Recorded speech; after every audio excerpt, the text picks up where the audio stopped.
So good afternoon to every one of you and to Miss Chai as well. I'm Juan Rodolfo Rodriguez from ITTM 1-2, and today I'm going to do a speech in moral dilemma in ethics, which the topic that I chose is COVID-19 vaccinations in the Philippines. So I hope you enjoy it. Yeah.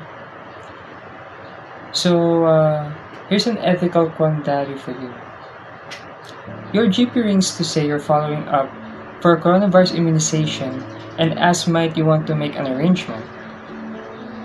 You're fit as a fiddle 30-something-year-old with no underlying medical issue and know what most medical services laborers in non-industrial nations have not gotten their coronavirus inoculation. Do you make an arrangement? Obviously, it will not come down to people saying Yahoo or nay to a coronavirus immunization. However, it will mean nations altogether saying they will defer regulating antibodies to their young and sound populace altogether for low incentive pay nations to have the opinion to get to immunization supplies sooner. Up until now, 10 nations on the planet have directed 75% of coronavirus immunizations and 130 nations have had none by any means.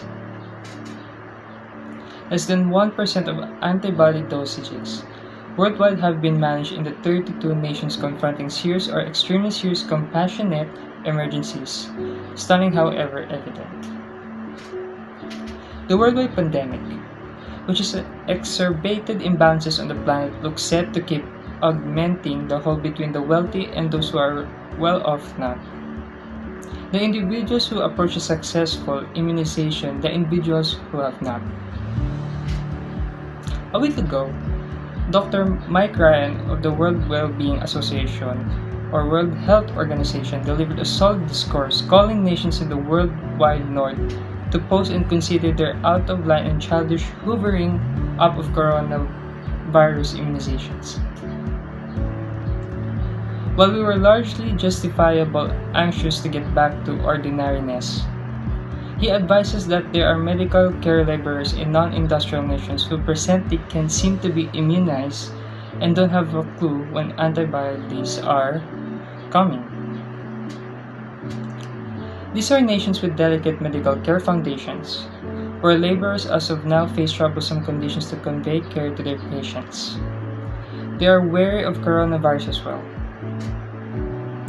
Ryan cautioned that the set of experiences books will not look generously on rich nations that continue to immunize youthful and sound individuals in front of medical services, laborers, and weak individuals in low and certain pay nations. The Philippines is one of the nations that presently can seem to get antibody portions.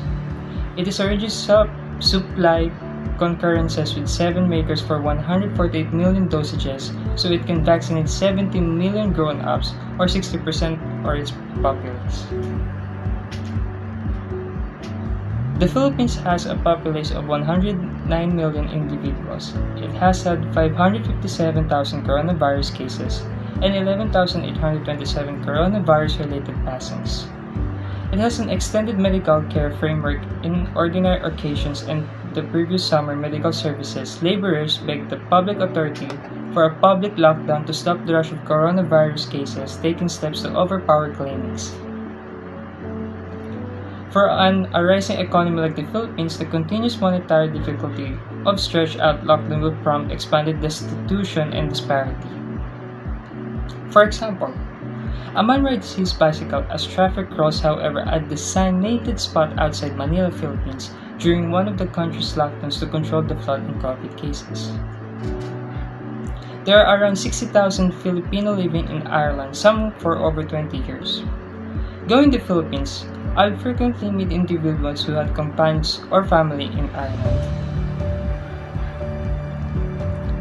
6,000 Filipinos function as medical attendants in Irish clinics. 7% of all attendants, with a lot more filing in as carriers for the older, handicapped, and little youngsters.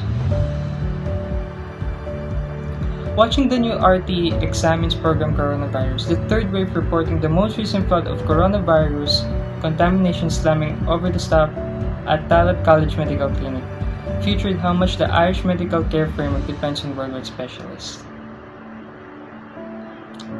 Regardless of whether somebody works in a medical clinic in Manila or an emergency clinic in Malur, they have the right to be inoculated as fast as could really be expected.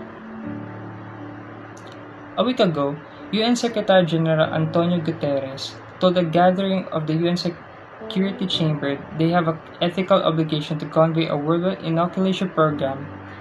There is a viable motivation to this, just an ethical one.